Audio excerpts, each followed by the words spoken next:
Hello, in this video I will show you how you can switch on or off flashlight on a Redmi 15C. So first of all you have to swipe down your quick settings menu, do it again, and here you are able to find flashlight somewhere in this quick settings.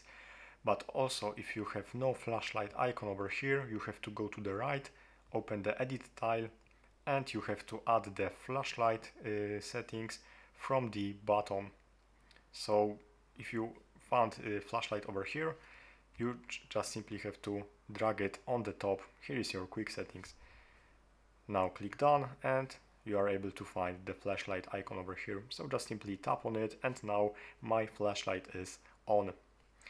Also I will show you how you can add the shortcut for the flashlight from the lock screen. So open the settings, go to the lock screen, and here you can find customize shortcuts. Open it and now you can simply find over here flashlight shortcut. So enable it and now I will show you how it looks like. I'm locking my phone and now here is the flashlight icon. So I simply can slide to open it and now flashlight is enabled.